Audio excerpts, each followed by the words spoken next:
దావూద్ ఇబ్రహీంని మట్టుబెట్టడానికి దోవల్ ఎలాంటి స్కెచ్ వేశారో ఇప్పుడు చూద్దాం. 2005లో అధికారికంగా రిటైర్ అయిన ఆ తర్వాత కూడా అనధికారికంగా ఎన్నో కోవర్ట్ ఆపరేషన్లకు వ్యూహకర్తగా పనిచేశారు. రిటైర్మెంట్ తర్వాత దావూద్ ఇబ్రహీం మట్టుబెట్టే ఆపరేషన్కు ఆయన స్కెచ్ గీశారు. దావూద్ కూతురు పెళ్లికి దుబాయ్లోని హోటల్కు వచ్చినప్పుడు చంపాలన్నది ప్రణాళిక. ముళ్ళుని ముళ్ళుతోనే తీయాలనే ఉద్దేశంతో చోటారాజన్ ముఠాకు చెందిన ఇద్దరిని అందుకు సిద్ధం చేశారు దోవల్.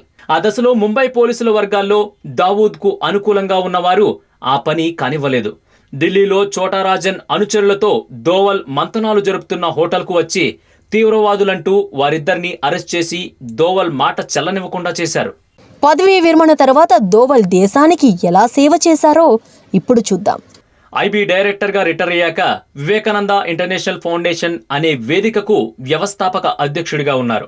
భద్రత, దౌత్య, సైనిక విభాగాల్లో పనిచేసిన మాజీ అధికారులు సభ్యులుగా ఉండే ఈ సంస్థ జాతీయ, అంతర్జాతీయ అంశాలపై మేధోపరమైన చర్చలు జరుగుతుంటాయి. అవి ప్రభుత్వ విధానాలకు పనికొచ్చేవి. జాతీయ భద్రతా సలహాదారుగా ఎన్నికైన తర్వాత దోవల్ ఎలాంటి ఎత్తుగడలు వేశారో ఇప్పుడు చూద్దాం. మోదీ ప్రధాని అయ్యాక దోవల్ని జాతీయ భద్రతా సలహాదారుగా నియమించారు. వివిధ ఆపరేషన్లో క్షేత్రస్థాయిలో అనుభవం ఉన్న దోవల్కు చేతల మనిషిగా గుర్తింపుంది. అప్పుడే దావూద్ ఇబ్రహీం తన స్థావరాన్ని కరాచీ నుంచి పాక్, ఆఫ్ఘాన్ సరిహద్దుల్లోకి మార్చుకున్నాడని చెబుతారు. రా ఇంటెలిజెన్స్ బ్యూరోలో సేకరించిన సమాచారాన్ని జాతీయ భద్రతా సలహాదారులతోనే పంచుకుంటాయి. దాన్ని బట్టి ఎన్ఎస్ఏగా దోవల్ పాత్ర ఎలాంటిదో అర్థమవుతుంది. ఎన్ఎస్ఏగా బాధ్యతలు చేపట్టిన 2 నెలలకే ఇరాక్లో ఐసిస్ దాడుల్లో చిక్కుకున్న 45 మంది భారతీయ నర్సుల్ని క్షేమంగా స్వదేశానికి తీసుకురావడంలో కీలక పాత్ర పోషించారు దోవల్. 2015 జనవరిలో జరిగిన శ్రీలంక అధ్యక్ష ఎన్నికల్లో ప్రతిపక్షాలను ఒక తాటిపైకి తీసుకువచ్చి అన్నింటా చైనాకు వత్తాసు పలుకుతున్న అప్పటి అధ్యక్షుడు మహిందా రాజపక్సను గద్దెదించడంలో దోవల్ వ్యూహరచన చేశారట. భారత్ చైనాను ఎలా అడ్డుకుంది, అసలు చైనాకు అజిత్ దోవల్ ఎలా చెక్ పెట్టాడో ఇప్పుడు చూద్దాం. డోక్లాం వివాదంలో చైనా సైన్యాన్ని భారత్ సైన్యం అడ్డుకుంది. భారత సైన్యానికి చైనా వార్నింగ్లు కూడా ఇచ్చింది. అయినా భారత సైన్యం వెనక్కి తగ్గలేదు. అదే సమయంలో చైనాలో జరుగుతున్న బ్రిక్స్ దేశాల సదస్సుకు వెళ్లారు అజిత్ దోవల్. అప్పుడు చైనా మీడియా దోవల్పై దుమ్మెత్తిపోసింది. భారత్ చైనా వివాదానికి అతడే కారణమని రాసుకొచ్చింది. అజిత్ దోవల్ చైనా అధికారులతో భేటీ తర్వాత చైనా వైఖరిలో మార్పు వచ్చింది. అప్పటి వరకు వార్నింగ్లు ఇస్తూ వచ్చిన చైనా ఆ తర్వాత చర్చలకు ప్రతిపాదించింది. చైనాలో ఈ మార్పుకు కారణం అజిత్ దోవల్. సర్జికల్ స్ట్రైక్, పాక్ ఆక్రమిత కశ్మీర్లోని ఉగ్రవాద శిబిరాలపై భారత సైన్య మెరుపు దాడులతో పాకిస్తాన్కి ఝలక్. 2019 ఫిబ్రవరి 14న జమ్మూ శ్రీనగర్లోని పుల్వామాలో భారతీయ సైనికుల వాహనాలపై కారులో ఆత్మాహుతి బాంబు దాడి జరిగింది.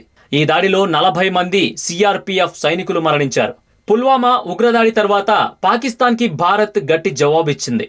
పాక్ ఆక్రమిత కాశ్మీర్లోని ఉగ్రవాద శిబిరాలపై భారత్ వైమానిక దళాలు మెరుపు దాడులు చేశాయి. భారత్ నియంత్రణ రేఖ వెంబడి ఉన్న ఉగ్రవాద శిబిరాలపై బాంబుల వర్షం కురిపించాయి.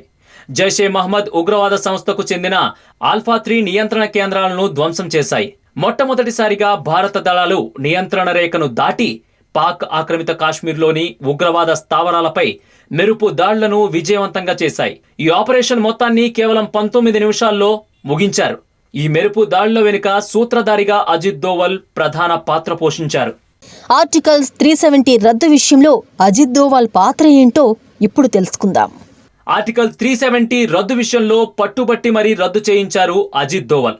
ఎందుకంటే కాశ్మీర్లో పెళ్లి చేసుకుంటే పాకిస్తాన్ వాళ్ళకి కూడా భారత పౌరసత్వం లభించడంతో పాకిస్తాన్ ఉగ్రవాదులు కాశ్మీర్లో తలదాచుకునే అవకాశంగా ఉంది.